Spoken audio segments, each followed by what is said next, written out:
Hello, everyone. Welcome to another UK SPA seminar. Today, we have Aydin Abadi from UCL. Some of you may know Aydin was one of my PhD students at Strathclyde, and he's now a research fellow at UCL. Before that, he held a position in University of Gloucestershire as a lecturer, and also a research, and before that, a research associate position at University of Edinburgh. His research interests include information security, privacy, cryptography, and blockchain.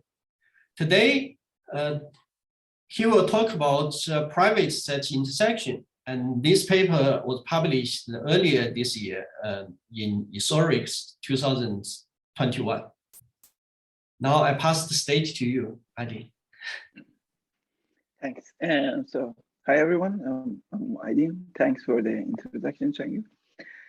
So I'm going to talk about one of our recent works.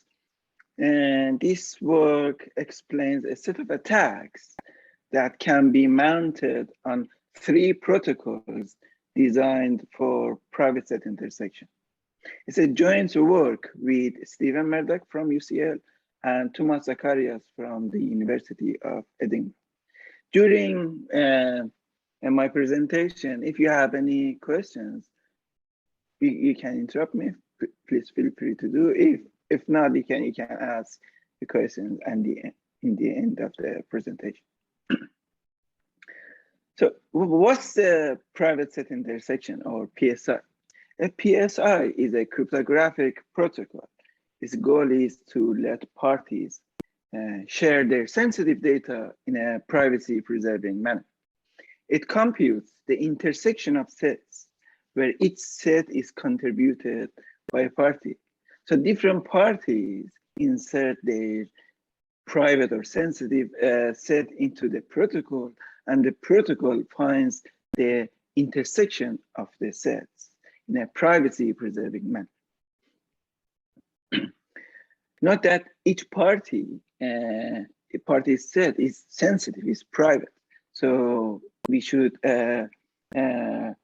this protocol should preserve the privacy of the sets as much as possible. The first PSI was proposed around 2004. One of the key researchers in this area is Chang Yudan. He has contributed a lot to this area as well. So let's ignore privacy for a moment and see what set intersection means. I know most of you know it, just to remind you. The intersection of sets A and B is a new set containing all elements of A that are in B as well. In other words, the intersection is a set of elements that are common in both sets. So now let's take the privacy into account as well. A common definition of PSI is as follows. A PSI lets mutually distrusted parties compute the intersection of their private sets such that nothing beyond the elements in common in both sets revealed to the party who receives the results.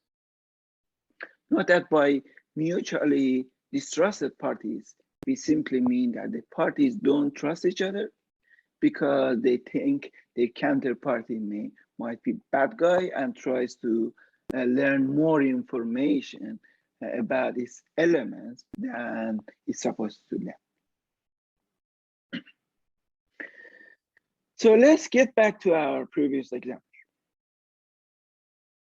If Alex is corrupt, then it may want to learn other elements of Bob's set that are not in the intersection.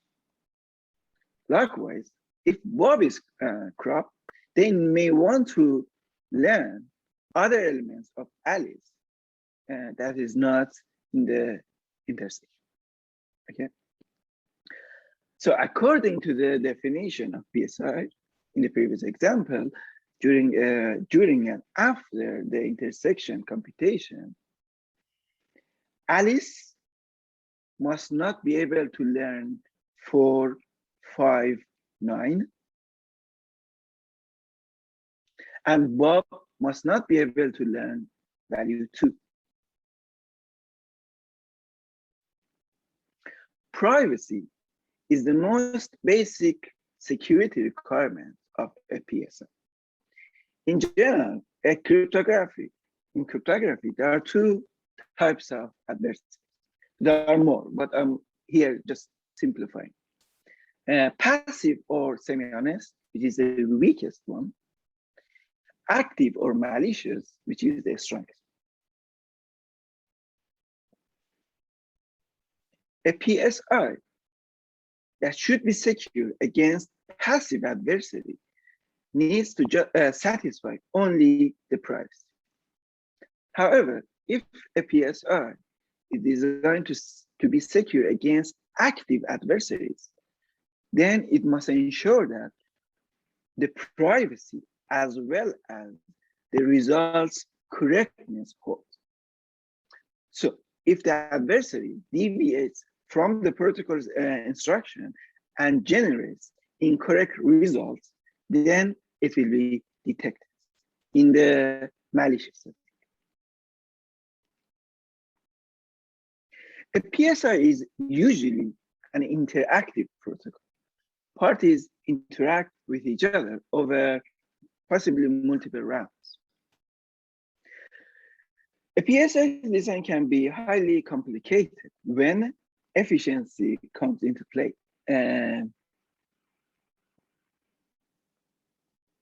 Right.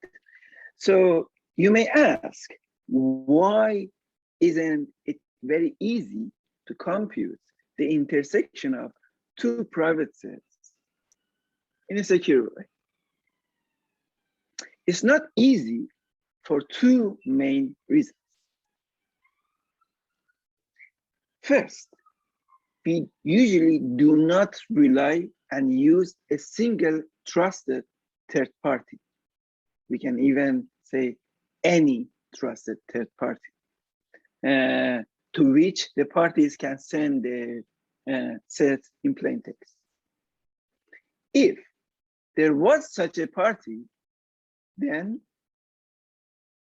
both set owners could simply send their set elements to this trusted party.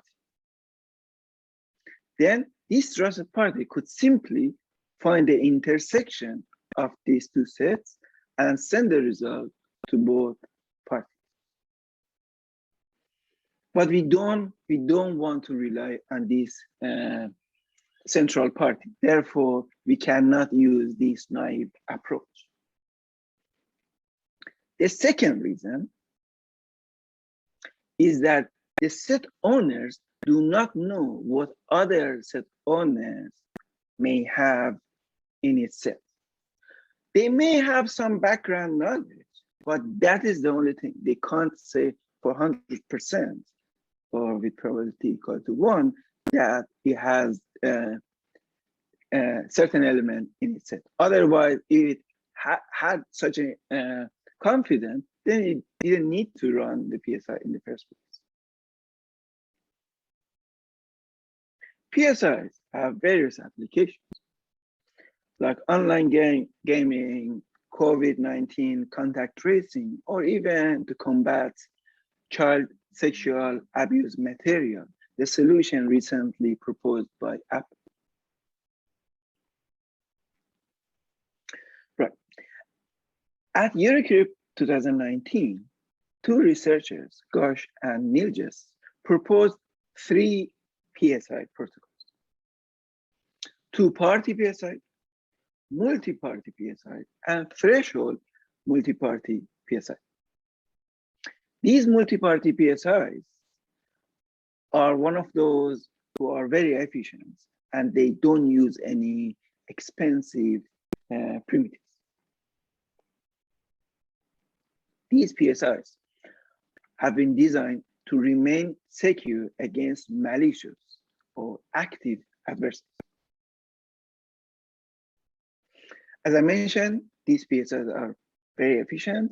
They use symmetric key primitives and polynomial representation of sets, and they don't use public key cryptography and zero knowledge proofs that are usually used in secure multi-party computation protocols that are supposed to remain secure against active adversaries.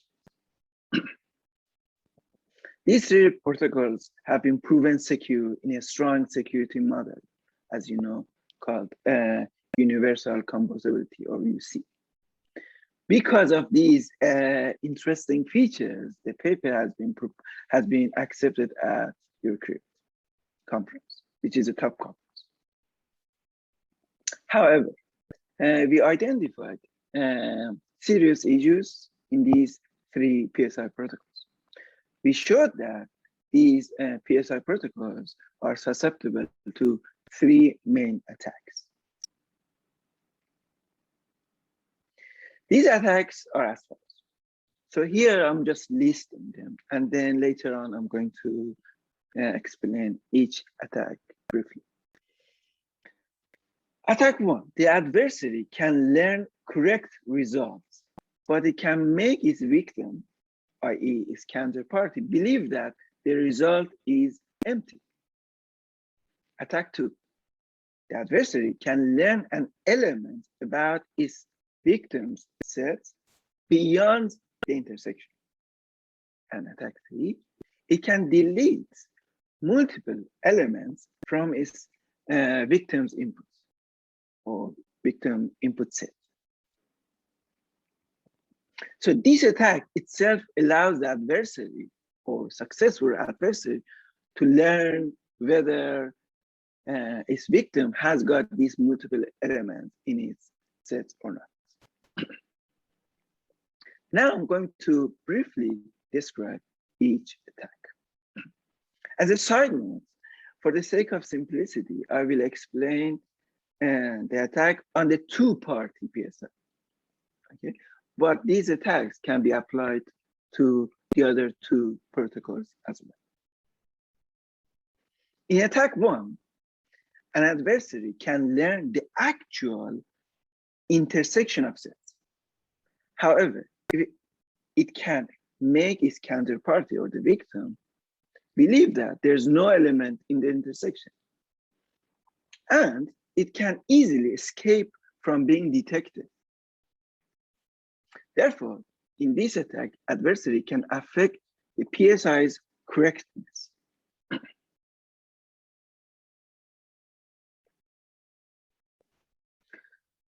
So what does make attack 1 possible? There's a flaw in the PSI's design.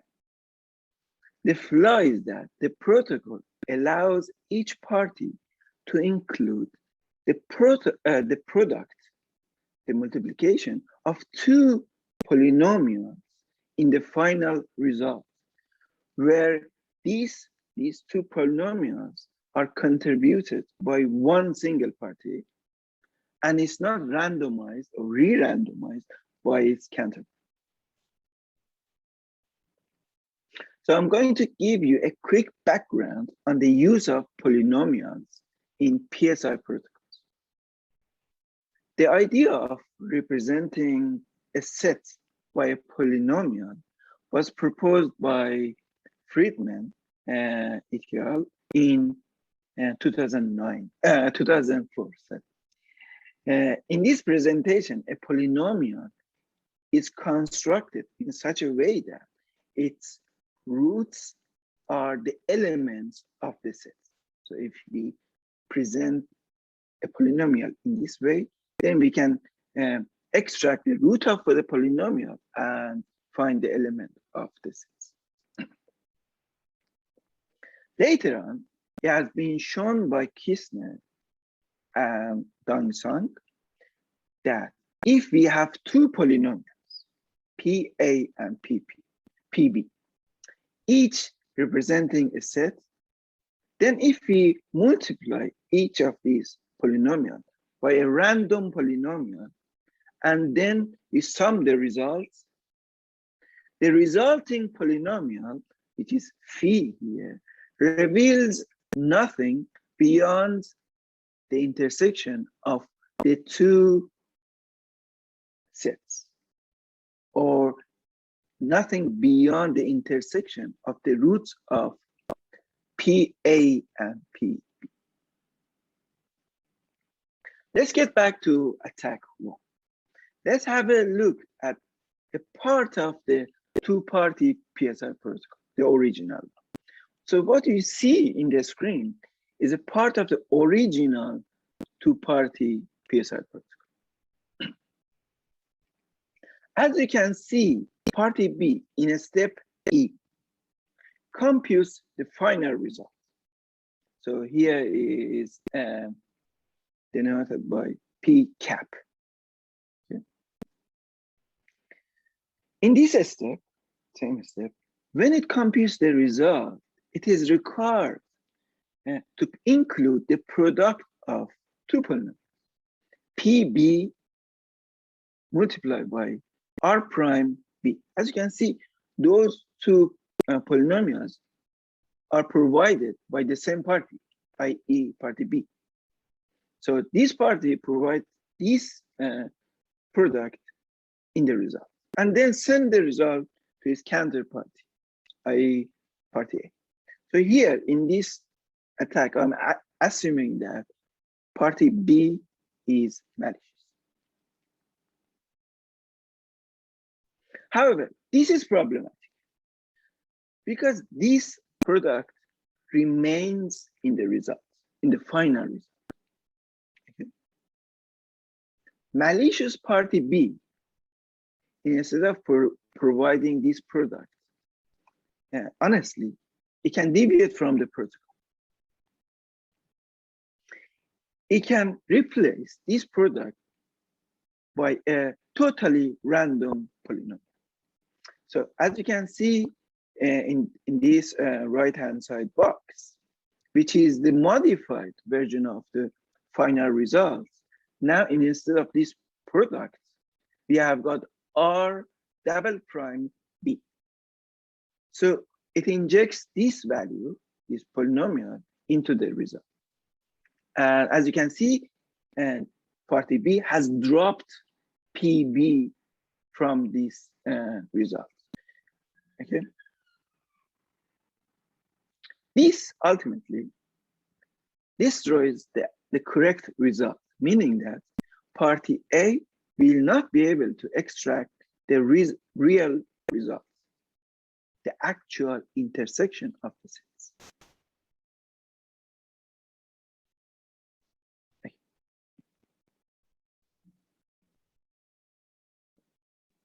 I'm still describing attack 1. So this, what I explained was during the attack, during the computation of PSI. We are not done. So there's another phase. So what you see here is a verification. The original protocol has another phase where parties try to verify whether its counterparty has acted honestly. So in the screen, you see part of this protocol. The malicious party B needs to pass the verification phase as well in order to successfully finalize this attack.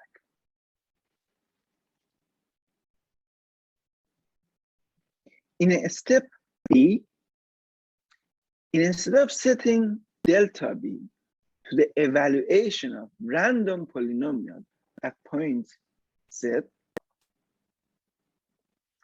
it sets delta to the evaluation of the new polynomial, i.e. that R double prime B evaluated at Z, multiplied by the multiplicative inverse of the evaluation of polynomial PB at 0.0. So as you can see here in the right hand side box, it has added this alpha b to the power of -1 to the actual result and replaced r prime b z by r double prime b z. Okay, this is all it needs to do to pass the verification. It sends all the value, all the rest as before, and this modified value to A, party A. Then party A does the verification as before. Recall that party A is honest and it cannot detect anything. And in the end, it concludes party A that party B has acted honestly. So it accepts the result. So the consequence of attack 1 is that the malicious party, i.e. party B, can generate correct intersection for itself, but makes its counterparty believe that there's no element in the intersection without being detected. So just quickly explain why party A cannot find the actual intersection.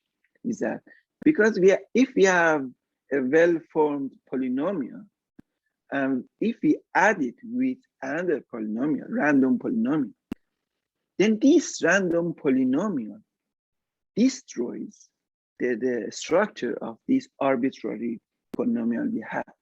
Therefore, the intersection of this polynomial, which is the root of the resulting polynomial, with a high probability will not have any elements in the intersection. Therefore, party A cannot learn the actual result. Okay.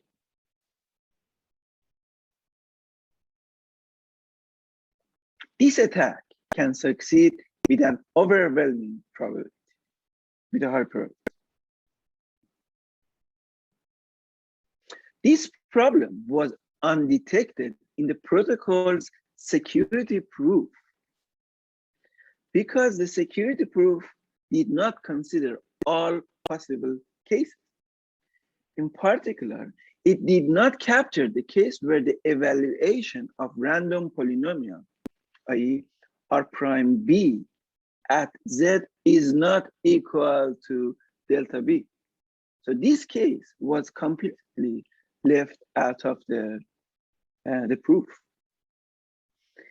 If we put it into UC simulation context or simulation context in general, this flaw ultimately lets a distinguisher, or in UC, the environment, to distinguish ideal and real worlds, which shouldn't have happened.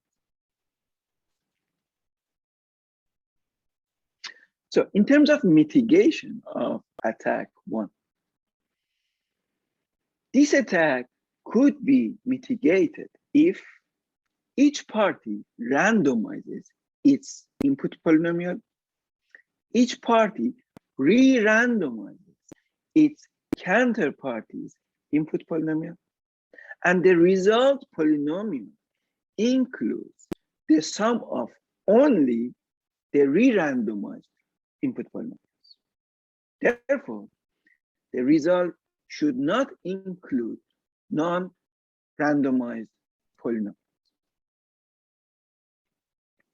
By applying this mitigation, this approach to the two-party PSI, then we won't increase the computation cost much. However, this suggests that mitigation would add a high cost to the multi-party PSI because now each party needs to interact with the rest of each individual other parties. Therefore, it increases both computation, and communication costs. In other words, this mitigation is not free of cost. Let's move on to attack 2. In this attack, a malicious party in the PSI exploits a flaw in a sub-protocol that is used by the PSI. The adversary can exploit the flaw to check if a certain element exists or not in its honest counterparty's set. This element is not necessarily in the adversary's input set. This attack violates the privacy of the PSI because it allows the adversary to learn an element of honest party beyond the intersection.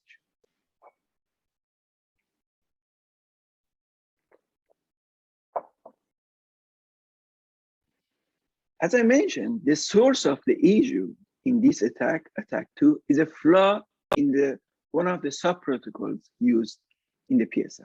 The sub-protocol is called oblivious polynomial addition, or OPA. In this OPA, a sender is given the ability to independently pick a random value, which is problematic. This flaw lets a malicious party pick an arbitrary value of its own choice and check whether this value exists in its counterparties. So in particular, it can check whether this element is in a root of its counterparty's input polynomial. So the adversary in this attack 2 can see the result of this attack before the PSI is completed. So it doesn't need to wait for the PSI to be completed to see whether this attack works or not. So the adversary has at least 2 options in this attack. It can honestly take the rest of the steps, or it can halt right after it finds the result of the attack. In the former case, the adversary learns the intersection and learns whether the element it guessed is in its counterparty set, while the honest party learns only the intersection. In the latter case, it learns a single element of honest party set without completing the PSI, while the honest party learns nothing. Therefore, in this latter case, the adversary can save some computation and communication costs as well.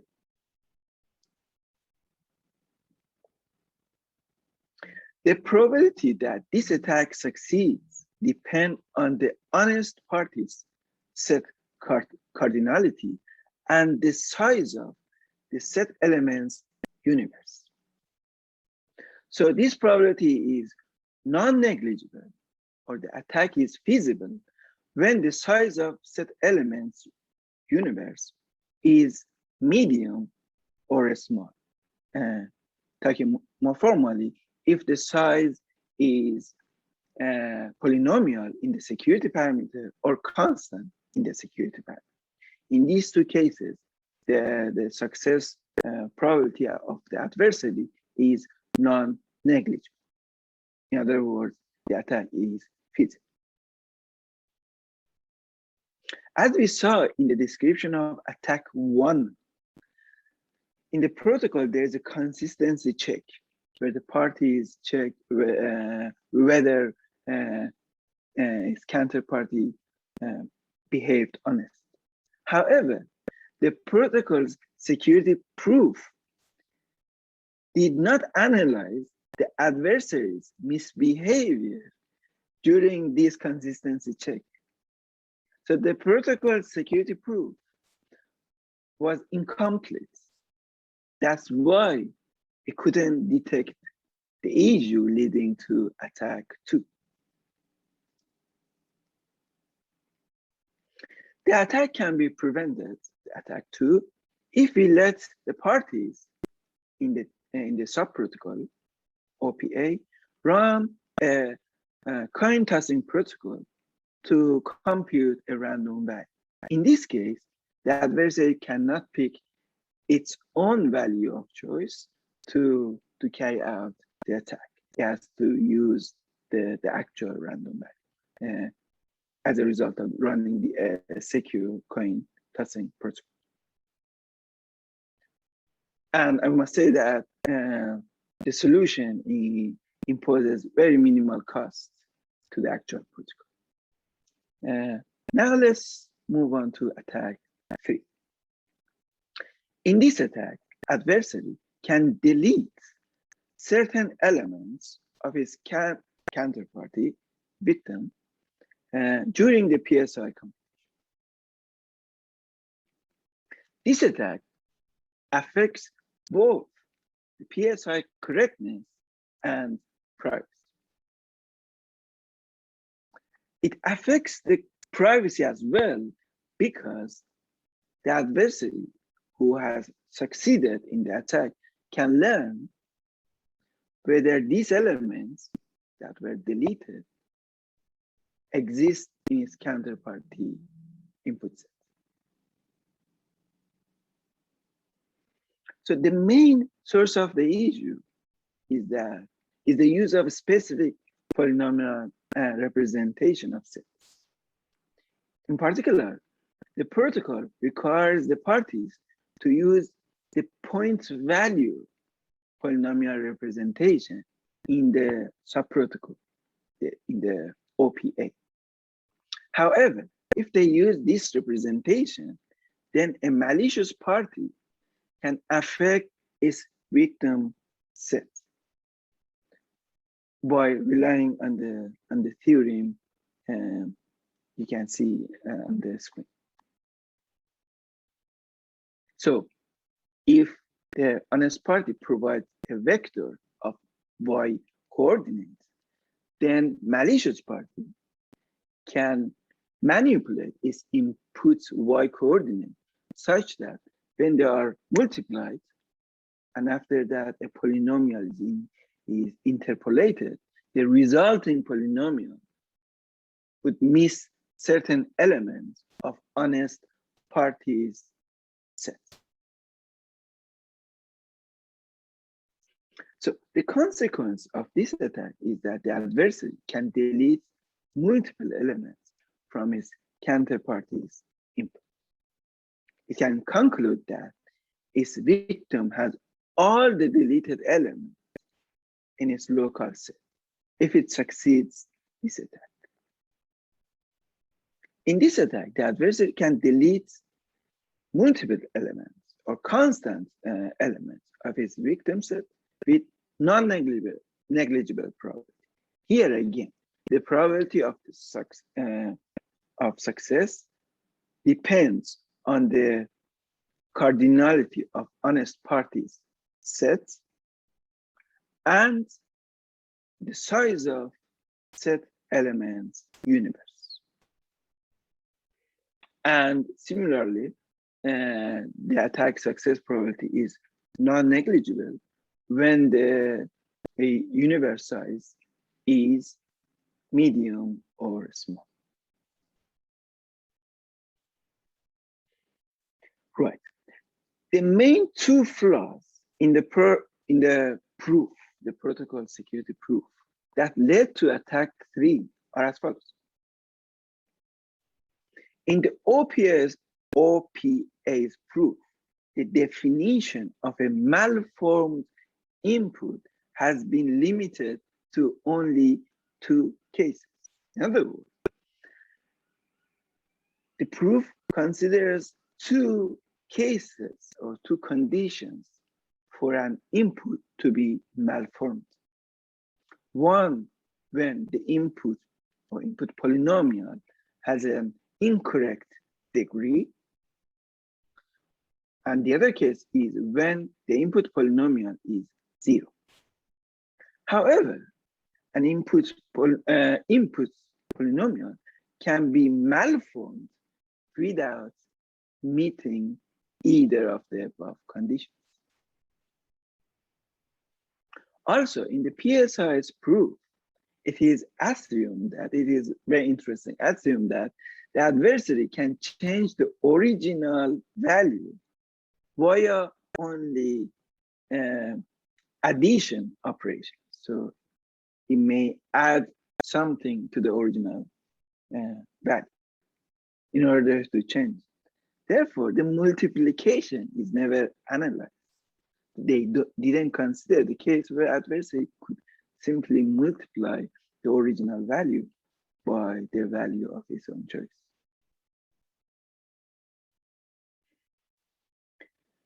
To prevent attack 3, we should use polynomial only in coefficient form, the form that most of us know about.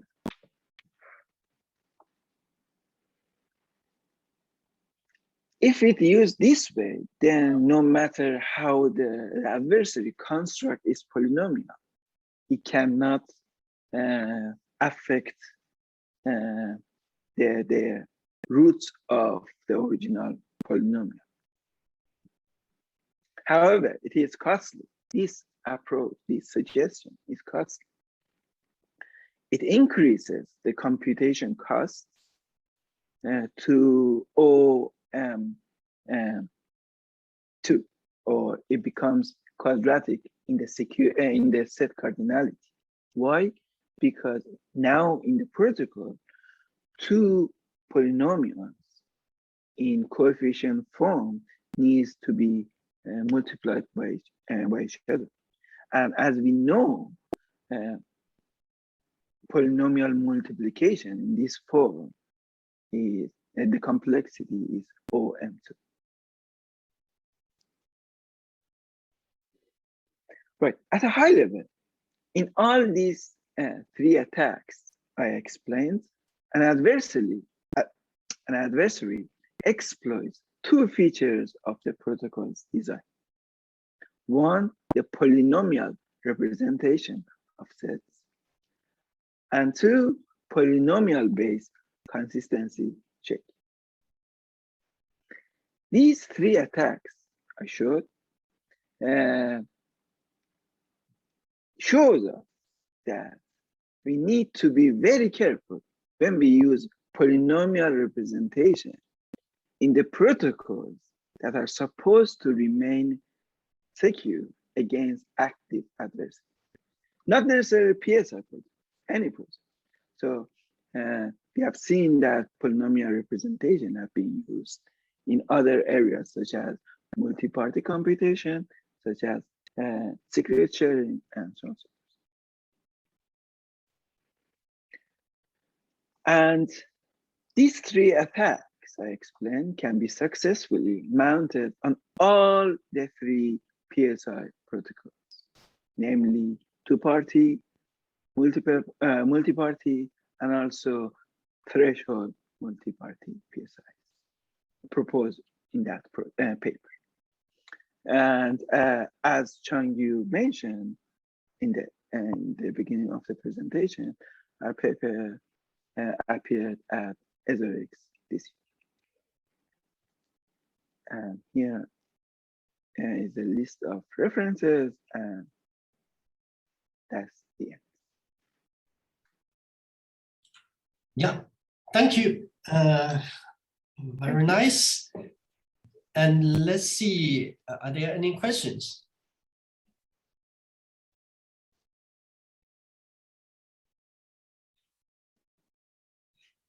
Right, so let me start the questions.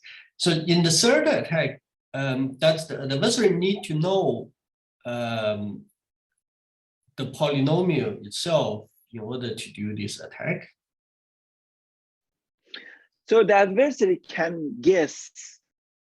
So what we assume can guess the element of its counterpart. Okay, so okay.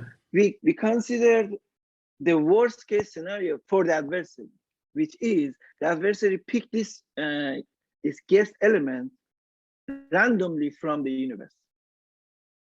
Even if it guesses, even if it picks the element randomly, still it can succeed.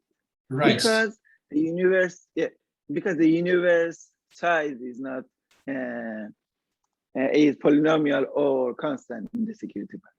So the adversary only need to guess one element rather than the whole polynomial. Oh yes, yes. Okay, One okay. element or even more. Or even Okay, more. okay, okay. Yeah, yeah. And then in the let me think about in the second attack, I didn't quite get it.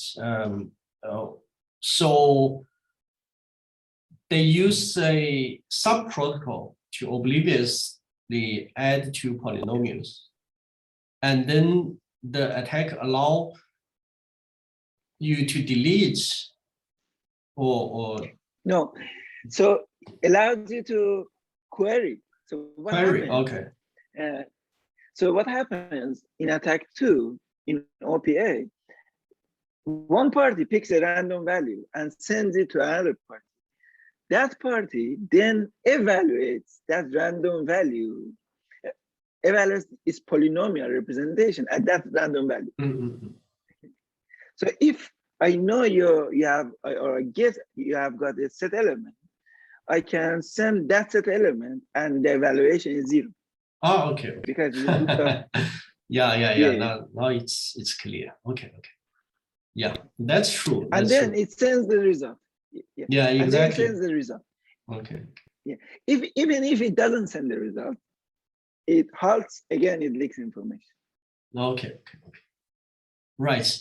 Another thing I noticed is actually they have multiple flaws in the proof, and to me it's like a lot of the problem coming from the case-by-case arguments in the proof, right? So they try to enumerate all the possible cases that they miss some cases.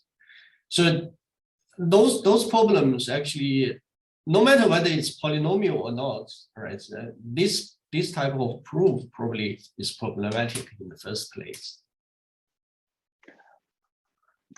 I totally agree. So they even though they use simulation-based proof, they shouldn't kind of resort to these kind of approaches. Yeah, exactly. But they use this kind of discussion, and then, as you mentioned, they missed some cases. Have you contacted the authors? I did. So we didn't get any response. So Okay. before we Okay. Right. Before we upload it to ePrint, so after the confirmation from the conference, before we upload it to ePrint, we emailed them, but we didn't.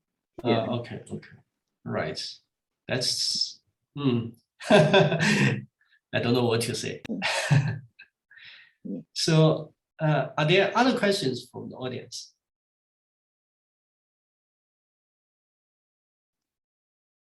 Oh, you are muted.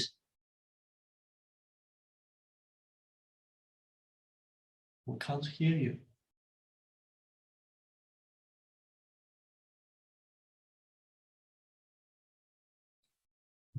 So I see someone posted a question on chat. Right. So will the protection of attack 3 increase the computation a lot? So I would say it increases. So now the computation is m log m. If we use this protection, then it becomes O2. So this increases a lot. This becomes visible when the number of clients increases a lot.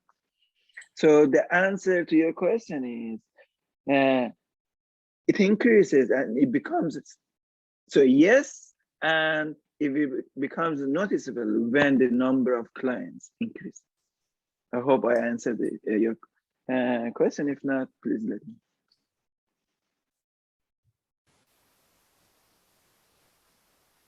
Maybe my microphone works now. Yes, please. Great. So my question is, did the authors neglect the possible actions of the adversary because they were using a restricted model of polynomial operations, or was it just ad hoc? In a restricted model, meaning in the concept like the generic group model, an equivalent to polynomials. And is there a model or an alternative model, if they're using a model, that would prevent them from missing those actions of the adversary? Okay. I hope you are well, Orpheus. So let me understand your question. So you are saying that is there any generic framework that the adversary or polynomial representation that adversaries could use to avoid these attacks? Is that? Yes, that's the second part of the question. The first was were the authors using any such framework which made them blind to such attacks, or they just ignored them because they did an ad hoc analysis of what the adversary can do with the polynomials? Right. So let me answer this way, and then you can tell me if I answered it correctly. So all of these protocols are ad hoc. There's no standard. If we wanted to stick to a standard protocol, then we couldn't improve the efficiency. Okay. So we usually come up with some ad hoc techniques and then try to design the protocol with the hope that we can achieve efficiency. They did the same. So did I answer your question? No, I was not like, for example, if we were, this is not relevant for this paper, but it could be relevant for other papers. If they were saying that we work in the generic group model, and so we cannot allow for any kind of attacks with like attacks on that go outside of the generic group model, then your attacks would be correct, but not relevant to their modeling. That wouldn't be a model restricting what the protocol does, but what the adversary. No. So no, we don't. Now I understand what you are saying. No, the answer is no. They are not. In general, it's not a good idea to restrict your condition, kind of, or impose condition to PSI protocols. Why? Because we restrict the application. Okay, that's one answer. So they did not explicitly mention that. However, there's one implicit assumption. So in all most of the attacks, attack 2 and 3, I kept saying that this attack is feasible if the universe size is polynomial or constant.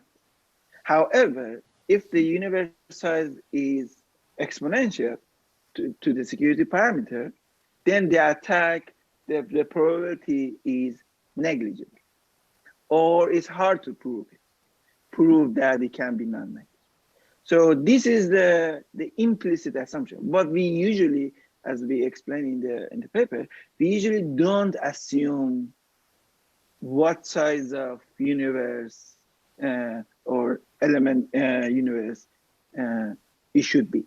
So we don't.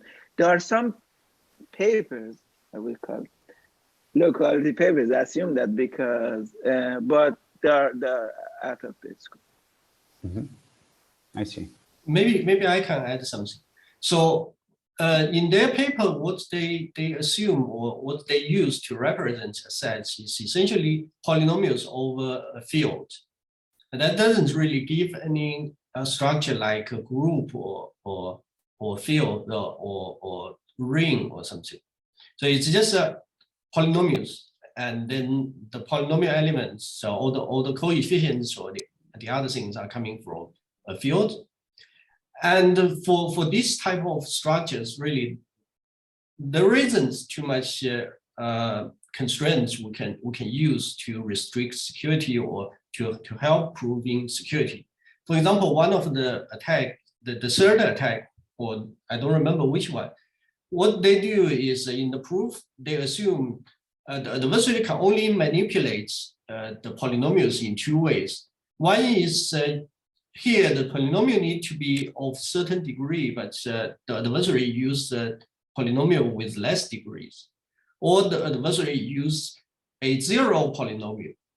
But of course, if this is a polynomial, the adversary can manipulate polynomial in other ways. For example, a polynomial with the same degree, but with the wrong coefficient. For example, if I change some of the coefficients, then it changes to another polynomial, right? So for those type of attacks, it's not really restricted by the representation, and they just ignored or overlook those cases.